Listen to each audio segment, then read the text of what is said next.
আরও একবার চলে এলাম একটা নতুন ভিডিওয়ে। আজকে যে ড্রয়িংটা আমরা শিখবো বা বুঝবো সেটা হলো একটা পদ্ম ফুলের ড্রয়িং। তো আমরা চেষ্টা করব এই ড্রয়িংয়ের ভিডিওটা পুরো শেষ পর্যন্তই দেখা। কারণ আমরা যদি না বোঝার চেষ্টা করি বা পুরোপুরি না শেখার চেষ্টা করি তাহলে আমাদের কিছুই লাভ হবে না। তাই ড্রয়িংটা মন দিয়ে বুঝবো। তাহলে আমি ড্রয়িং করছি, তোমরা মন দিয়ে বোঝার চেষ্টা করো কীভাবে ড্রয়িংটা হচ্ছে।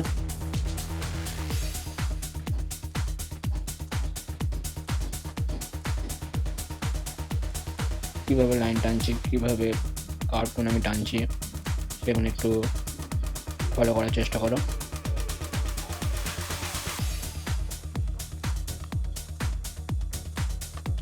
এই ড্রয়িংটা হবে এক জলের ওপরে, একটা পদ্ম ফুল আছে, সেই অনুযায়ী ড্রয়িংয়ের কালারটা হবে। আর ড্রয়িংয়ের বিষয়টা পুরোপুরি বোঝার চেষ্টা করো, ড্রয়িংটা কীভাবে করা হচ্ছে। ড্রয়িং সহজ জিনিস, কিন্তু আমাদের বোঝার চেষ্টা করতে হবে। আমরা বুঝি না বলে ড্রয়িংটা অনেক কঠিন আমাদের জন্য লাগে। সর্বপ্রথম শান্ত মাথায় আনন্দের সাথে ড্রয়িংটাকে বানাতে হবে, এতটাই।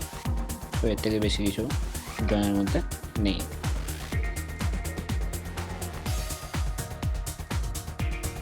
এবার আমরা কালার করব। তো সর্বপ্রথম আমি হোয়াইট কালারটা নিয়ে মাধ্যমে চেষ্টা করছি যে কী কালার বেরোয়। প্রথম আমরা পিঙ্ক কালারটা আনবো, তার জন্য প্রথমে আমি হোয়াইটটা ওর উপরে ফিল করছি পদ্ম ফুলের উপরে।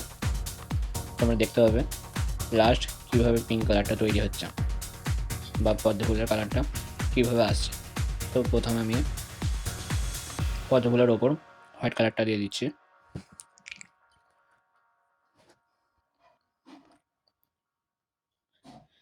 যে জায়গাগুলো লাইট পোর্শন বা সূর্যের আলোটা দেখা যাবে বা পৌঁছবে সেই জায়গাগুলো আমি হোয়াইটটা বেশি ব্যবহার করছি, যাতে ওই জায়গাটার পিঙ্কটা বেশি বোঝাতে পারি, গোলাপি কালারটা ওইখানে বেশি বোঝাতে পারি। তাই জন্য হোয়াইটটা বেশি ব্যবহার করছি যেখানে লাইটটা পড়বে সূর্য।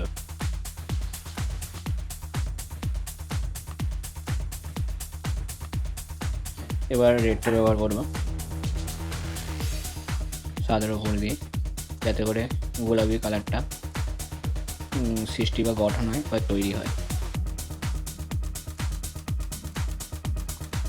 আমরা সকলেই দেখতে পাবো সাদার উপরে রেডটা দেওয়ার ফলে গোলাপি কালারটা তৈরি হলো।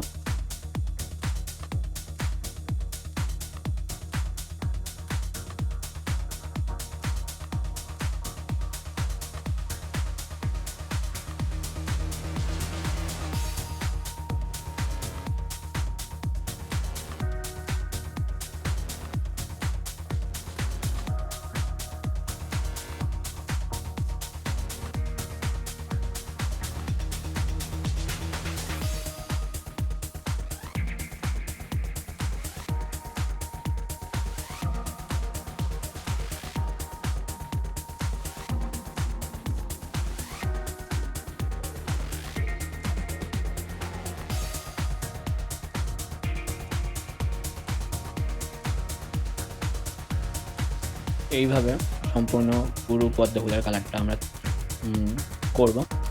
তো আমাদের টার্গেট হবে কালারের ফ্লো বা কীভাবে কালারটাকে আমরা টানছি সেটার উপর লক্ষ্য করা বা বোঝার চেষ্টা করা।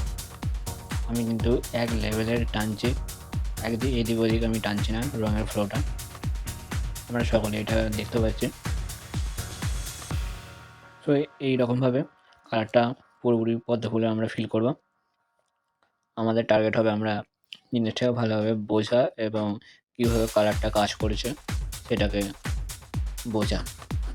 তোমরা সম্পূর্ণ ভিডিওটা দেখতে থাকো, অবশ্যই কিছু শিখতে তো অবশ্যই পারবে।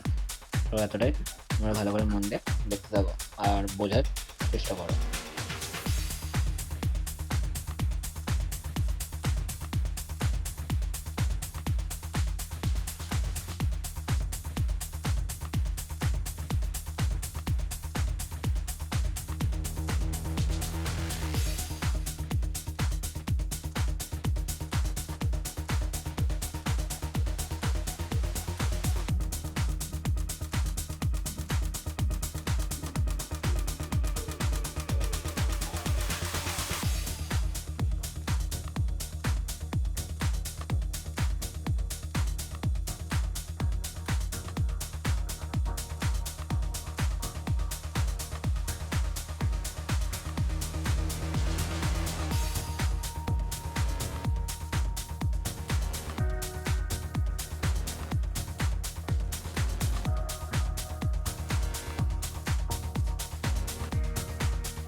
এবার আমরা পদ্মগুলোর সাইডের একটা পাতার ড্রয়িং করব।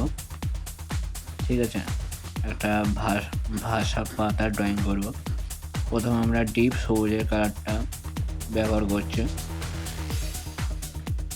তারপর আমরা লাইট সবুজটা তার উপর দিয়ে সেটাকে ফিল করে দেবো, যাতে করে একটা সুন্দর জিনিসটা উৎপন্ন হয় বা তৈরি হয় কালারের মধ্যে।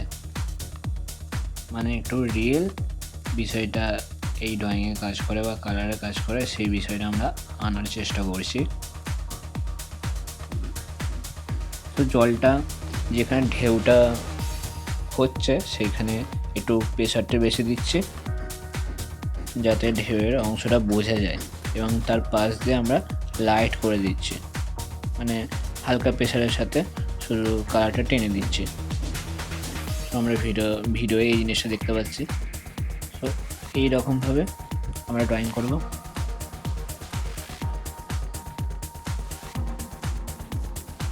তো ড্রয়িং বিষয়টা অনেক সহজ, শুধু একটু আনন্দের সাথে বুঝে আমাদের চেষ্টা করতে হবে। আর ড্রয়িং করতে করতে আমাদের ড্রয়িংয়ের দৃষ্টিভঙ্গি সেটা ইমপ্রুভ হতে থাকবে বা উন্নত হতে থাকবে। তো যত আমরা ড্রয়িং বেশি বেশি করব বা নিজে থেকে নতুন কিছু করার চেষ্টা করব, তত আমাদের আইডিয়া আরও বৃদ্ধি পাবে বা আমাদের ড্রয়িং দৃষ্টিভঙ্গিটা বা দেখার জিনিসটা আরও বেশি বৃদ্ধি পাবে বা স্ট্রং হবে, যাতে করে আমাদের ড্রয়িংটা আরও সুন্দর হবে, আরও রিয়েলিস্টিক হবে। সো এটা টাইম লাগবে, শুধু আমাদের চেষ্টা করতে হবে আমরা যেন না ছেড়ে দিই ড্রয়িং করা। আমাদের কালার বিষয়টা বুঝতে হবে, যে কোনো ভিডিও থেকেই হোক আমরা চেষ্টা করব রিয়েল বিষয় থেকে বোঝার। আসল পদ্মফুলের কালার কেমন হয়, কীভাবে পদ্মফুল জলে থাকে, বিষয়গুলো দেখলে আমরা বুঝতে পারবো। সো যত আমরা সত্যিকারের জিনিস থেকে শেখার চেষ্টা করব, বোঝার চেষ্টা করব, আমাদের বিষয়গুলো আরও রিয়েলিস্টিক হবে এবং সত্য সাপেক্ষ হবে।